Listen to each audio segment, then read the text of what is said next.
Hey everybody, I wanted to just connect quickly with you to talk through something that's been going through my mind lately. Can my money contract the coronavirus? That sounds like a crazy question, but honestly, I'd say more people than realize are uh, outside of quarantine with their money. Their money is not being socially distant with infected money out there. We're having another wild and turbulent month here in the month of April 2020.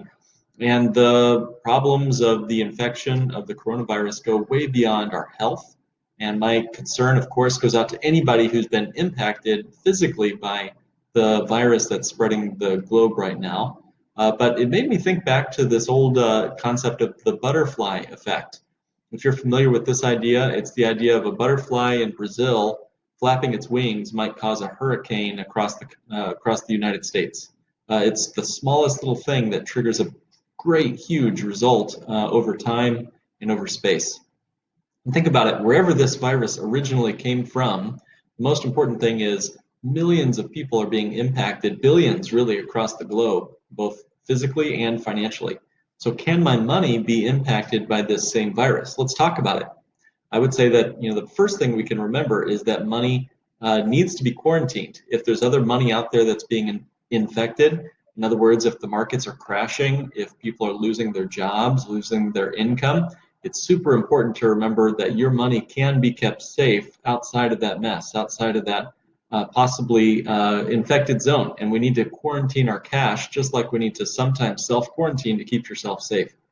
Second, we need lots of fluids when we're sick. We need lots and lots of water and soup and so forth.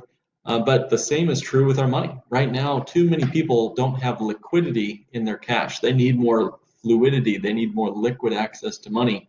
Money they can get quick access to right now. Liquid money that doesn't take an act of Congress to break your money out. The recent Congress act that was passed, the CARES Act, now finally gives Americans some temporary access to their 401ks and IRAs without a bunch of penalties. But unfortunately, they're still going to make you pay the taxes on that money due. Do we really need to be coughing up 20 or 30% sometimes just to get access to our own money in our 401k? I don't think so. We need more predictable, liquid, accessible cash in the midst of this crisis and every other crisis that you'll experience in your lifetime.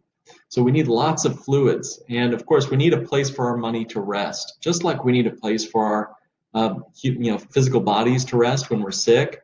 We need a home, we need a place for our money to live and somewhere where it can rest in between its activity.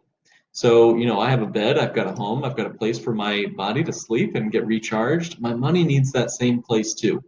And I'd say that one of the biggest gaps in the portfolios we see with folks that we meet here at Lake Growth Financial Services is there's just not enough safe, predictable, liquid, accessible cash that's quarantined from the market's craziness right now. And we think we found some pretty cool strategies that help folks antivirus their money, where you can protect and even grow your money in the midst of any economy, including this one.